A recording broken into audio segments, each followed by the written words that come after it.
Hey, thanks for listening to this Trainer Spotlight episode on Fitlete Radio. My name is George Pagan III. Let's meet our coach. My name is Brandon Schultze. I'm a personal trainer, strength coach, educator. I live in Edmonton, Alberta, Canada, and I run my business locally here. But I also do things online, right? I coach other coaches. So turn that almost into a mentorship. So I give them a program, deal with their client issues or business issues, on a weekly call. I educate. So I educate with a company called Prescript, where we go through, the first principles of training and kind of breaking down the biomechanics of the human body. And we do that in person and online. And then I also train athletes. So I train, NFL veterans, college guys who are getting ready to challenge the combine or who are invited to the combine. And I also work with NHL athletes as well in their off season. So I kind of do a lot of different things, and that's the way I like it. I like to keep busy, and I like being able to help a variety of different people. I know you're an awesome coach and take your job seriously, but to get to know you a little bit more, can you tell us a funny story about your life that happened outside of coaching? So I'm a hobby guy. I dive deep into the things that I'm interested in, right? So it's not just a casual interest. I can't have a casual hobby. I need to dive into it with everything. My wife absolutely loves that. Just kidding. So at some point, I decided I needed a new hobby, right? And I used to camp as a kid, but I needed something rugged, something primal. So, something that says like if society collapsed, that I could do this. I could survive in the wild if I had to. So I was doing the research, looking at the best backpacks, etc. So I finally recruit a buddy. We're planning our very first solo trip. Spirits are high, and our backpacks are 60 pounds each. Because apparently, when you're new, instead of packing smart, you just pack everything you've ever owned. So we show up to the trailhead, ready to absolutely crush it, only to discover that the trailhead was recently converted into a horse trail, which means sand, endless sand with 60 pounds on your back, right? So 2 hours in, we're sweating our ass off. And by the time we got there, we're like, okay, it's fine. We got to camp. We made it. We survived. It was hard, but we did it. But the previous night, it had rained and it rained a lot. So us being, kids and not understanding that maybe we should have brought one of those mini stoves, we decided, hey, we are men of the wild. We are going to start our fire. That's how we're going to boil our water and cook our food. But because it had rained, every piece of firewood that was there was soaking wet. So after about an hour of trying to turn wet logs into flame using sheer willpower and profanity, lots of profanity, we decided that we were probably going to die out there and we should probably head back. So we packed up our 60-pound backpacks, turned around and hiked all the way back. No fire, no camping, just sheer disappointment and regret. But I loved it, right? Not because it worked, but because, diving into something new, whether it's hard or messy or ridiculous, is just kind of my default setting. We can't train everyone exactly the same. Our clients come to us having different life experiences and sometimes force us to think outside the box when it comes to their training. As a coach, how do you problem solve with your clients who come to you with some common aches, pains, injuries, some physical limitations, or previous traumas so they can still get the results that they want and the ones that they came to you for? So no, we can't train everyone exactly the same, right? Our clients are going to come from different life experiences, and different walks of life, right? You're going to have people who have never trained a day in their life, and then you're going to have people who come to you who have been training 6 days a week for the last 10 years of their life, and a lot of them are going to have similar problems just for different reasons. So regardless of the person that's coming to you, right, the human component is going to be what exercise is going to be not only right in theory but also right in application, so that we're choosing exercises that not only from a theoretical standpoint are going to address issues but also are tailored to the person and where they're at in their training age. If they're really experienced, we might be able to get away with doing other things or changing the program and be able to address pain from the movements and positions that they're overexposed to and give them some variability of movements that they don't have exposure to on a regular basis, right? If you have someone who's newer and hasn't really trained before, a lot of problems can be solved by getting people really strong, but you also have to teach them how to move efficiently. So even though the person is going to be different, the principles of biomechanics are going to remain the same across every human out there. So if we start to look at the principles of the shoulder, the hip, and the spine, we can solve a lot of problems by addressing those three areas, right? Because if you can't move through the hips, you're going to compensate somewhere else, right? You're going to have low back pain, you're going to have knee or foot pain.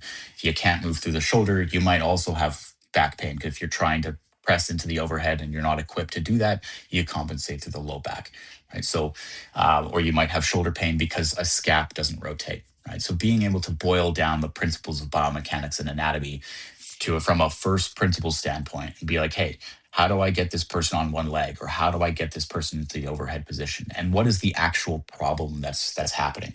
And you're going to have people with low back pain, and people practitioners are going to address the low back directly, but chances are there's going to be some sort of instability at the hip that's actually causing that problem, or it could stem from the foot, or it could be a center mass problem, most likely.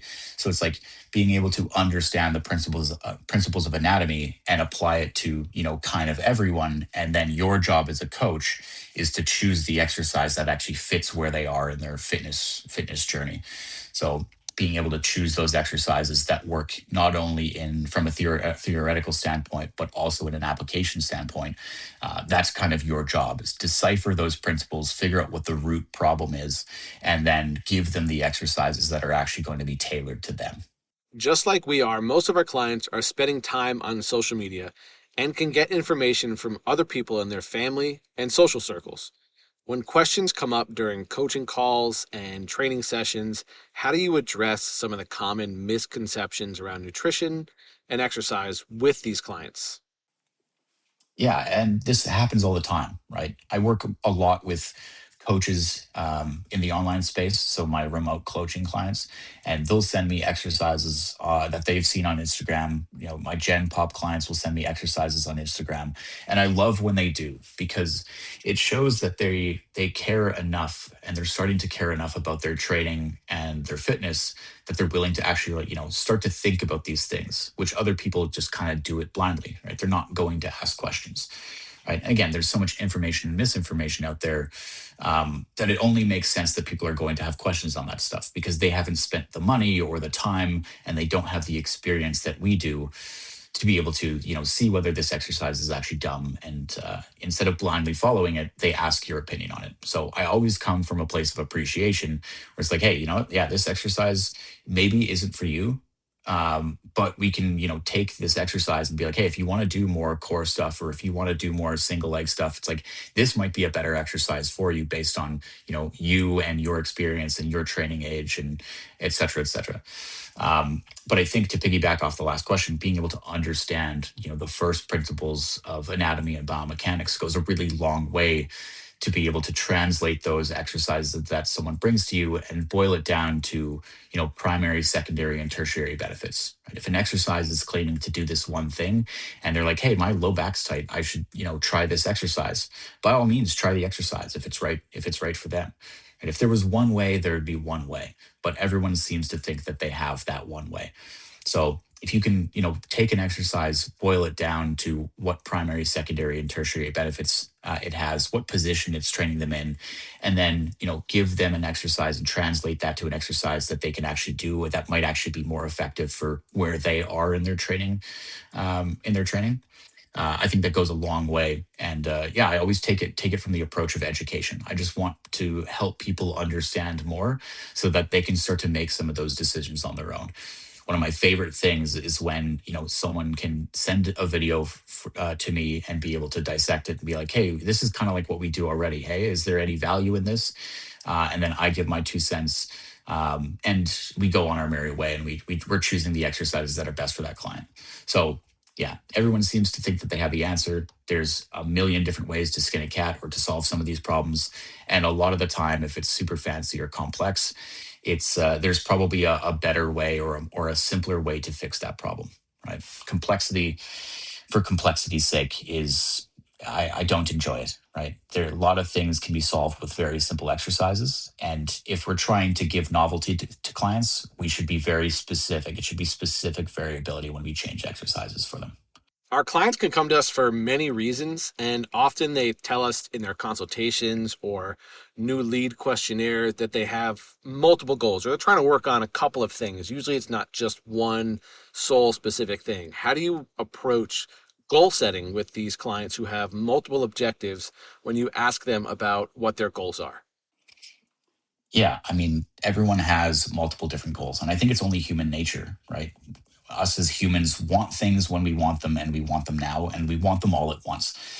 So it makes perfect sense, right? People are going to want to bite off more than they can chew right off the bat, which is going to, lead people down to a path of something that's unsustainable, right? And they're just going to set themselves up for disappointment when they're not achieving all of these goals all at once. So anytime I have someone who has multiple different goals, it's always going to start with one approach for every single client that I work with, right? Whether you're overweight and you want to lose fat, or whether you're weak and you want to be strong, or whether you're small and you want to be big. um, it's always going to come down to, when I do movement assessments, I need to be able to get them moving better. I need to be able to address any sort of movement dysfunctions so that the training side of things can be done consistently for many years. Because at the end of the day, consistency is going to be the most potent stimulus for people to make a change in their life, regardless of what their goal is. So I'm always going to approach it from the standpoint of I need to get this person moving better so that there's no other roadblocks down the line. And then there's also something very objective about, hey, you can move this, you can move better, you can actively get into a good squat position now. And that sets people up for success and to be able to see their success as you go through the sessions. So we've taken something that's, an objective goal like losing 50 pounds to now change their mindset on like, hey, my goal now is to move better and to move more efficiently, and then the weight loss and everything is going to come from it, right? If it's a weight loss goal, again, they need to be consistent. They need to be able to, you can simultaneously track their nutrition and start getting them eating better while you're working on the movement stuff. If they're trying to put on muscle or get stronger, all of those things come from, can we move more effectively so that we can put more effective tension across tissues? Or can we get ourselves into the best position possible to exert force? So, regardless of what the goal is, I'm always going to approach it from the standpoint of I need to be able to look at how this client moves, see their movement limitations, and then be able to address those so that there's no roadblocks going forward. Because I need people to be able to move really well so that the training side of things is taken care of. They don't have pain, they feel really good, and that's going to spiral and snowball into their ability or their need to be more consistent with everything. So if we start with that and change their goal right off the bat to something that's a little bit more objective, where we can get them moving better and change their mindset around training to like, hey, we're going to lose weight, but we're going to address that on the side with nutrition and things like that. But in the meantime, we're going to get you moving really good so that you can live a long, healthy life. I believe all coaches should have similar baseline knowledge before starting to work with people.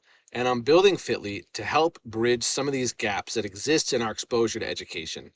What experiences or qualifications do you think are crucial for coaches to have in order to deliver the best service they can for their clients? Yeah, I think everyone should, in theory, have a similar baseline of knowledge before starting to work with people. I love what Fitlete's doing to bridge those gaps for people in the training space, especially because there's so much out there.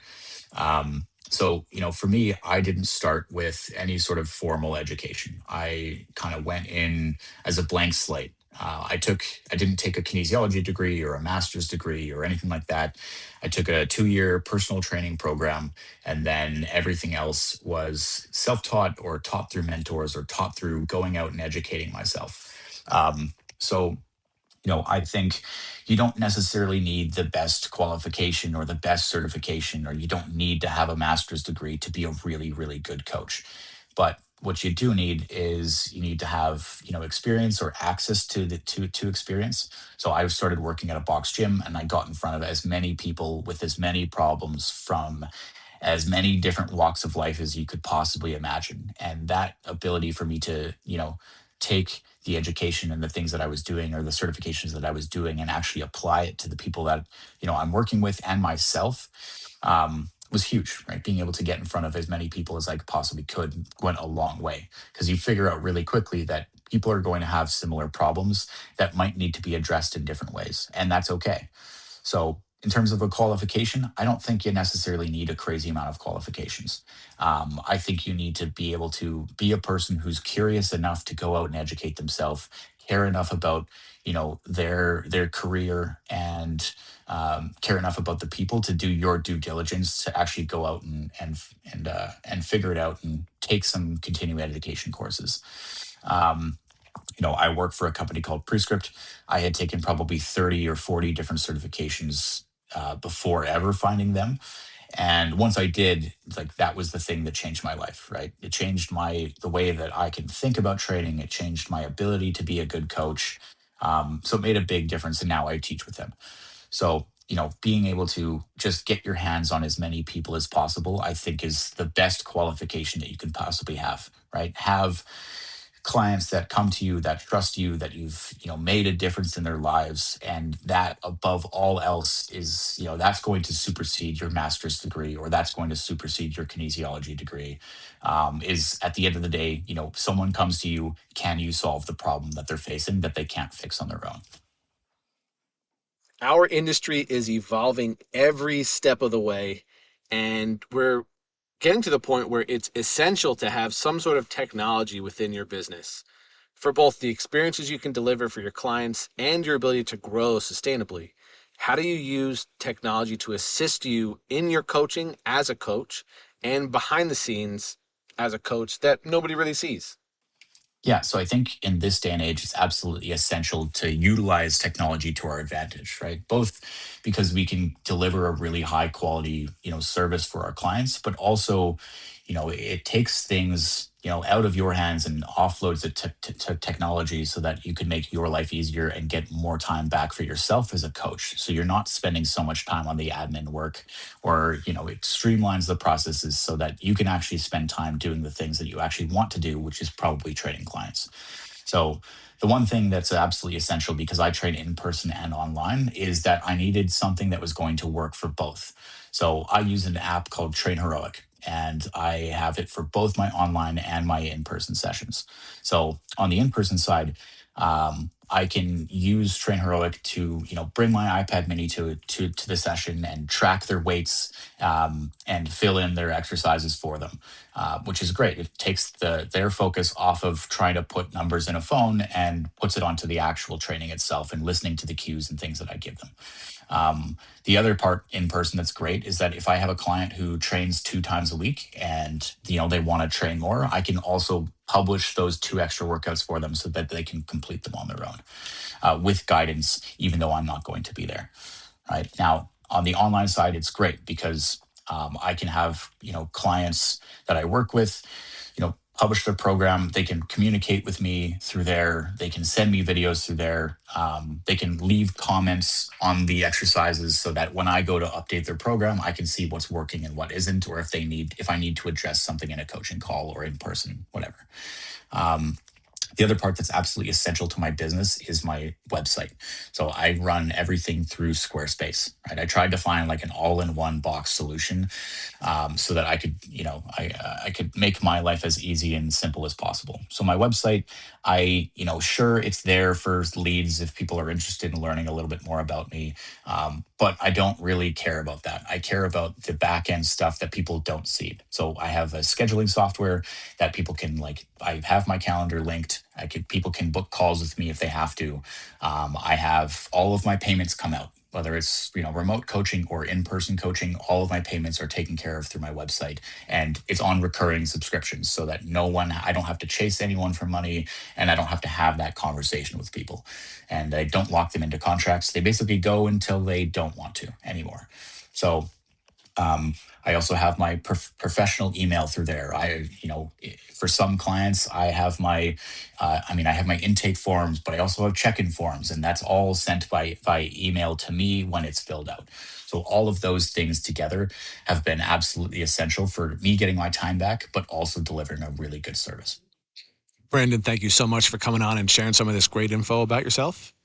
I'm glad you got to know him a little bit more through this episode. Check the show notes to see how to connect with Brandon best. That's all for this episode. If you want to learn more about Fitlete and our resource nexus for coaches and personal trainers, visit fitlete.com. That's FITLETE.com. Thanks. I'll talk to you soon.